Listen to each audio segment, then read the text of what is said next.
d'une branche de céleri, d'un demi-oignon et d'une gousse d'ail, tous finement hachés, avec 4 tasses de petits pois, le jus d'une demi-lime, une branche de thym, 2 tasses de bouillon de poulet, une cuillère à soupe d'huile d'olive, une cuillère à soupe de beurre, du sel et du poivre. Alors on va ajouter les oignons hachés à notre beurre et notre huile que j'ai déjà fait fondre sur la poêle. Ensuite, on va rajouter le céleri,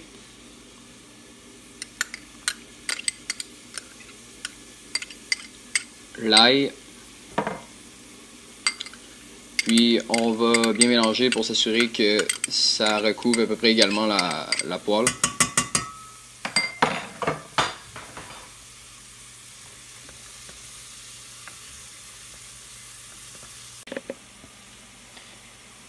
Alors maintenant, je vais ajouter un couvercle sur ma poêle, puis on va laisser cuire ça environ une dizaine de minutes à un feu doux. Alors maintenant, on va créer un bain d'alginate de sodium. Le bain d'alginate de sodium, c'est ce dans quoi on va ajouter notre soupe pour créer nos sphères. Alors, on prend 1 litre d'eau froide distillée, c'est bien important qu'elle soit distillée, pour pas qu'il y ait de minéraux à l'intérieur. On ajoute 5 g d'alginate de sodium, puis avec n'importe quel ustensile, il faut bien mélanger, puis s'assurer qu'il reste aucun petit grumeau d'alginate.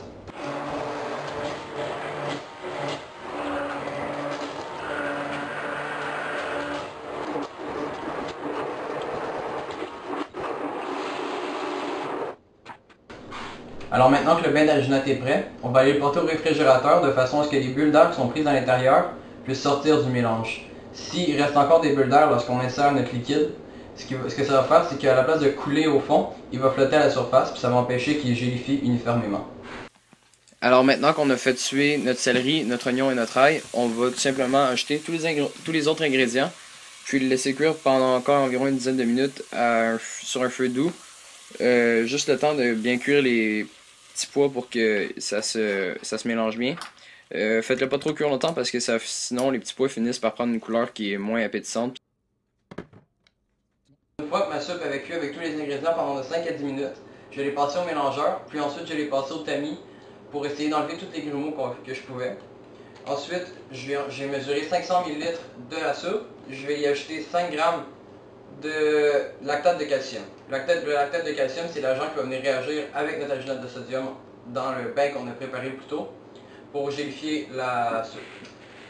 Maintenant que je l'ai ajouté, je vais mélanger.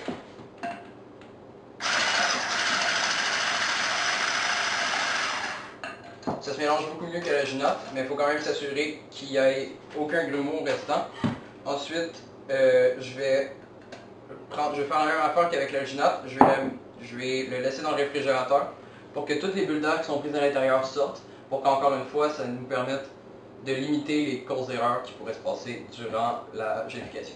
La prochaine étape, vous allez avoir besoin de votre soupe, d'une seringue et d'un moule à glaçons de forme quand même sphérique ou demi-sphérique, ça ne dérange pas, parce qu'il faut s'assurer d'avoir des belles formes quand on va sphérifier notre soupe. Alors tout simplement ce qu'on va faire, c'est dans notre seringue prendre une quantité quelconque de soupe, puis tout simplement venir la verser dans le moule. Il faut le remplir à peu près aux 3/4.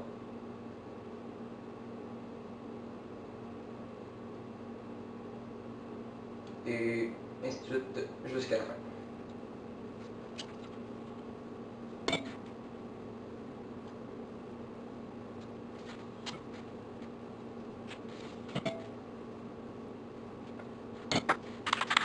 Alors maintenant que c'est fait, on va les porter au congélateur pendant au moins 12 heures, dans le fond, jusqu'à temps que ce soit complètement congelé. Alors la prochaine étape, ça va être de vider votre bain d'alginate qui est dans un bol quelconque, dans une casserole, puis de le monter à environ 50 degrés Celsius. Vous pouvez mesurer la température grâce à un thermomètre à confiserie. Puis, dans le fond, il faut qu'il soit assez chaud pour que lorsqu'on dépose notre soupe gelée dedans, l'extérieur fonde, puis ensuite se gélifie. Donc on va le mettre à peu près sur un feu doux parce que le but c'est pas de le brûler ou de faire bouillir, c'est-à-dire.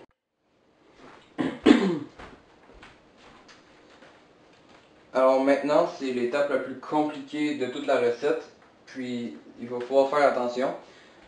Mais en travaillant avec ici 4 stations différentes, puis une cuillère trouée, on va prendre une sphère de notre soupe, la plonger dans le bain d'alginate chaud, s'assurer qu'elle reste bien au fond en mettant du liquide par-dessus toujours pour la repousser. Essayez pas de toucher directement la sphère parce que c'est très fragile. Ensuite, on va le laisser environ 30 à 45 secondes là-dedans. Plus vous le laissez longtemps, plus la couche gélifiée à l'extérieur va être épaisse. Mais dès qu'on sort du bain puis qu'on le met dans notre station de rinçage, ça va tout de suite arrêter l'acidification. Ensuite, avec la cuillère trouée, vous allez venir chercher très délicatement votre sphère. L'égoutter un peu en faisant bien attention. Ensuite, la placer dans votre première station de rinçage. Comme ça dans le fond. Puis en mélangeant l'eau et pas directement la sphère pour essayer de s'assurer qu'elle ne brise pas. Pour bien rincer l'alginate autour qui peut avoir une texture puis un goût un petit peu étrange parfois. Ensuite, on va doucement recueillir notre sphère, la mettre dans une autre station d'eau pour bien la rincer encore une fois. Puis laisser la glace qui n'a pas encore fondu fondre à l'intérieur encore.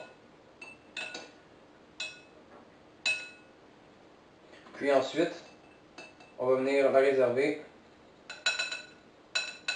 dans de l'huile d'olive ici, mais vous pourriez aussi utiliser de la soupe qui n'est pas congelée, parce que dans le fond, ce qui est important, c'est pas que ce soit dans l'eau, parce que si on la laisse trop longtemps dans l'eau, le liquide par osmose va vouloir sortir de la sphère, puis ça va faire ça va pas fonctionner dans le fond. Alors maintenant, on va faire la salade qui va accompagner notre sphérification inversée. Alors pour ce faire, on va avoir besoin d'à peu près un quart de tasse de poivron haché finement, à peu près la même quantité d'oignons haché finement, de céleri haché finement et de feta aussi. Ensuite, on va prendre le gigot d'huile, puis quelques branches de menthe et de coriandre. Alors, on va commencer par hacher finement la menthe et la coriandre.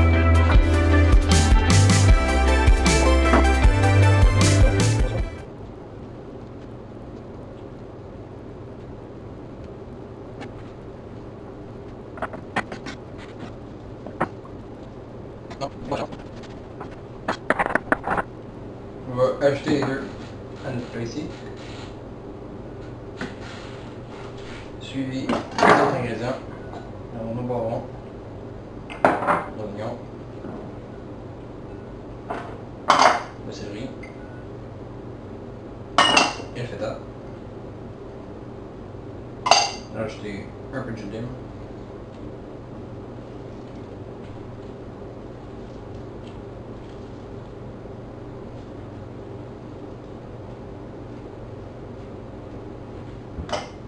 Un peu de sel, de poivre et un filet d'huile d'olive.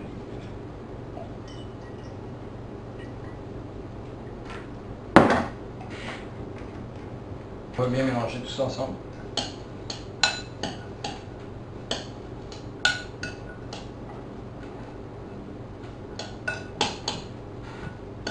Puis goûter pour savoir s'il faut acheter quelque chose.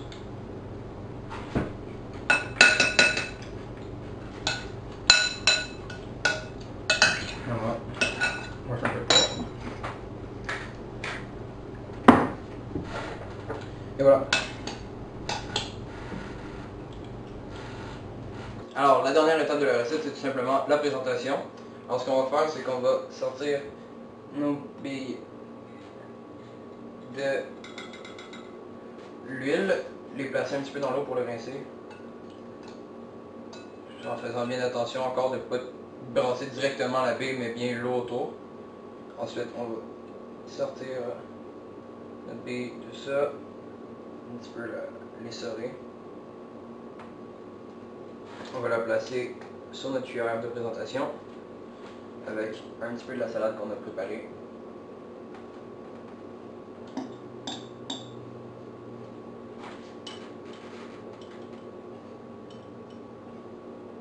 Comme ça.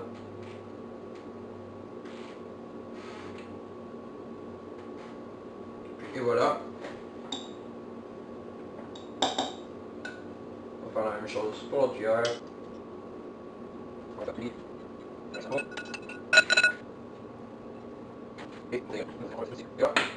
Vous avez donc sphérification inversée de soupe de petits pois avec une brunoise de légumes et de feta. C'est fait.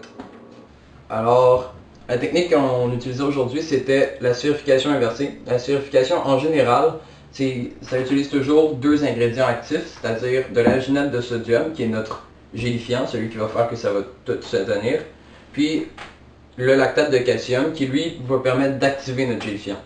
Alors la façon dont ça fonctionne, c'est que notre bain est rempli d'eau et d'alginate de sodium, qui est une molécule arrangée sous forme de long fil.